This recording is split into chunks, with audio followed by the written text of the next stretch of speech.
चलिए खबरों में आगे बढ़ते हैं। केंद्रीय मंत्री अनुराग ठाकुर ने शनिवार को पंजाब के जालंधर में कांग्रेस पर जमकर हमला बोला। उन्होंने कहा कि कांग्रेस वोट बैंक और तुष्टीकरण की राजनीति करती है, किसी भी स्तर तक वो गिर सकती है।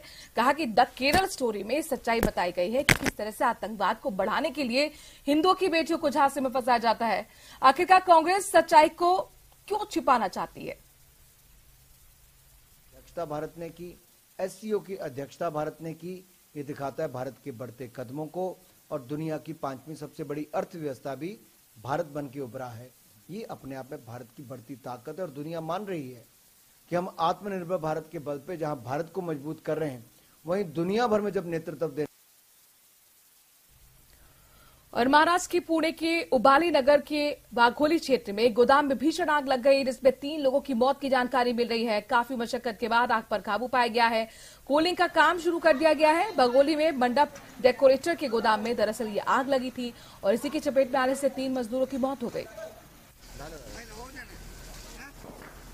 तस्वीर आपके सामने, जहां पर देखिए किस तरीके से जो मंडप डेकोरेटर का गोदाम है वहां पर भीषण आग लगी और पूरे गोदाम को अपनी चपेट में इस आग ने देखते ही देखते ले लिया। 3 जो मजदूर थे इसमें काम कर रहे थे, उनकी मौत हो चुकी है।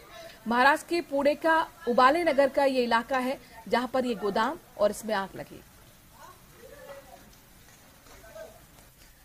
और राजस्थान पुलिस का एक बार फिर अमानवीय चेहरा सामने आया है। ताजा मामला आपको बताएं कि सिरोही के स्वरूपगंज थाने इलाके का है, जहां पुलिस ने पंचदेवल गांव के बाबूराम करासिया को पूछताछ के नाम पर उठा लिया। आरोपी के बाबूराम को पुलिस ने 10 दिन तक बंधक बनाकर रखा, उसके साथ बेरहमी से मारपीट की।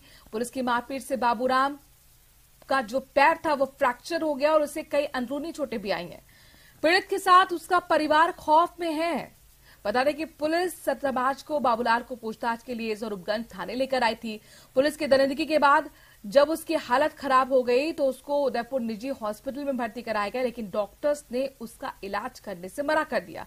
इसके बाद पीड़ित को गुजरात के पालनपुर में एक निजी हॉस्पिटल में ले जाया गया। पुलिस ने उसकी पिटाई इस कदर की है कि उसके पैर में फ्रैक्चर हुआ है, वो ठीक से खड़ा नहीं हो पा रहा है। वो न्याय के लिए अब एसपी से गुहार लगा रहा है, लेकिन अब तक कोई एक्शन नहीं हुआ।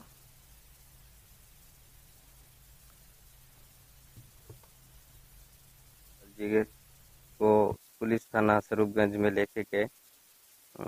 मामला यह 17 मार्च का है और इनको घर पे स्वरूपगंज से और सिरोही के ये बता रहे थे कि मेरे को पुलिस वाले लेने आए थे कि एक एमआरपी दर्ज की इनके साड़ू जी के, जो वर्तमान में सिरोही जेल के अंदर सजा हुई उनको 302 के मर्डर के मामले में।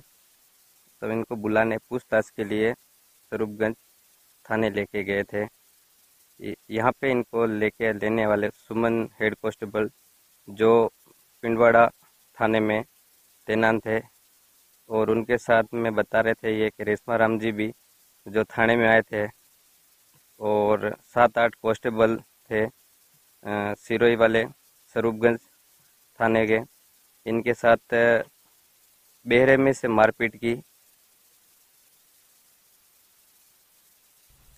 प्रतीक हमारे संवाददाता इस खबर पर ज्यादा जानकारी के साथ जुड़ गए हैं। प्रतीक, ये एक ऐसी तस्वीर, एक ऐसी खबर जो कई सवाल पुलिस पर खड़े कर रही है। अब तक कोई एक्शन हुआ है इसमें?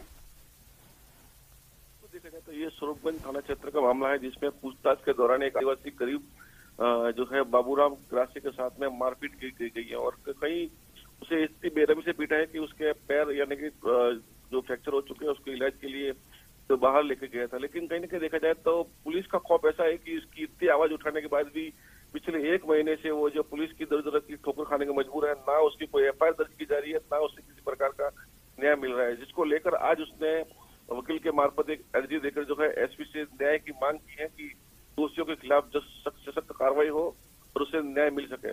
प्रतीक, लेकिन देखिए मेडिकल रिपोर्ट भी तो होगा ना, उसमें भी सामने आएगा कि फ्रैक्चर हुआ है और पूछताछ के दौरान ये सब कुछ हुआ। पुलिस का इसमें क्या कुछ कहना है, क्या उनका पक्ष? जी बिल्कुल, यानी कि ये मामला सामने आने के बाद में मीडिया से जो है पुलिस वाले बचते हुए नजर आ रहे हैं। मीडिया पर किसी प्रकार का कोई बयान और किसी प्रकार की कोई टिप्पणी करने से भी यानी कि चुपते नजर आ रहे हैं और लगातार बैठकों का जो है हवाला देकर जो है इस मामले को रजिस्ट्री करने में लगे हुए हैं। हालांकि इस मामले में अभी भी जांच बाकी है। एसपी जो है इस मामले को लेकर गंभीर है और लगातार ठीक इस है, अब मामले में देखना होगा आगे कि क्या जांच की खुलासा जो होगा। बात कही जा रही है आखिरकार वो कितनी सफल होती है और क्या एक्शन इसमें होता है। क्योंकि सवाल यही, जब रक्षक भक्षक बन जाए तो फिर आखिरकार कहां जाए पीड़ित। शुक्रिया तमाम जानकारी प्रतीक हम तक पहुंचाने के लिए। और प्रतापगढ़ से बड़ी खबर आ रही है, जहां पर प्रतापगढ़ पुलिस की पोषाहार मामले में बड़ी कार्रवाई देखने को मिली। 5 दिन पहले पोषाहार गबन में कार्रवाई की गई थी और आज 10 लोगों को गिरफ्तार किया गया है, जिसमें 7 टीचर हैं, एक हेडमास्टर है और एक फैक्ट्री का मालिक भी है। गिरफ्तारी इन सभी की हो चुकी है। डेयरी मालिक को भी गिरफ्तार किया गया है। पोषाहार, सैनिटरी नैपकिन, दूध पाउडर की चोरी कर नकली पैकिंग करने पर यह कार्रवाई की गई थी।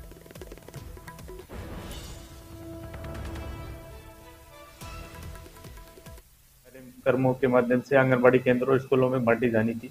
उसमें गबन के मामले में 5 एफआईआर जिला प्रतापगढ़ में की गई थी।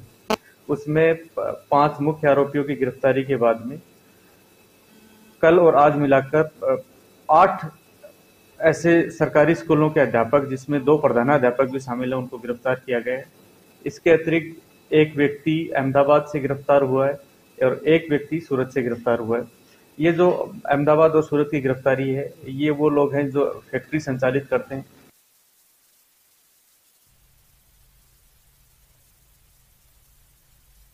तो प्रतापगढ़ से बड़ी खबर हम आपको दिखा रहे हैं। ये देखिए, 5 दिन पहले पोषाहार गबन में जो कार्रवाई की गई थी, अब इसमें 10 लोगों को गिरफ्तार किया गया है, जिसमें 7 टीचर हैं, एक हेडमास्टर है और एक फैक्ट्री का मालिक भी है। दरअसल इन सब पर आरोप है कि इन्होंने जो पोषाहार आता है, स्कूल में सैनिटरी नैपकिन आते हैं, दूध पाउडर आते हैं, उनकी चोरी कर नकली पैकिंग की थी और इसी को लेकर ये बड़ा एक्शन प्रतापगढ़ पुलिस का देखने को मिला है। एक डेयरी मालिक को भी इस मामले में गिरफ्तार किया गया है।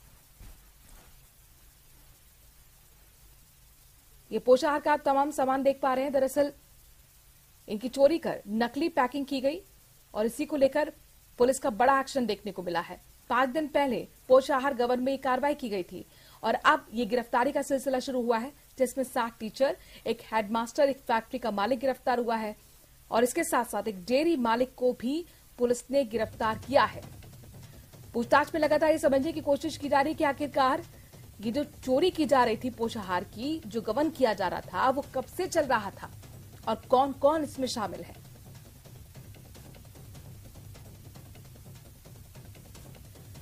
अब देखिए तस्वीरों में कितना यहाँ पे सामान जो है वो जब्त किया गया है। ये पोषाहार, सैनिटरी नैपकिन, दूध पाउडर सरकार की तरफ से स्कूलों में वितरित करने के लिए दिया जाता है और इन्हीं सब की चोरी कर नकली पैकिंग की जा रही थी, जिसको लेकर ये एक्शन पुलिस का हुआ है। 5 दिन पहले पोषाहार गबन में ये एक्शन हुआ, अब 10 लोगों की गिरफ्तारी इसमें हो पाई है। चलिए बढ़ते हैं आगे, श्रीगंगानगर का रुख करते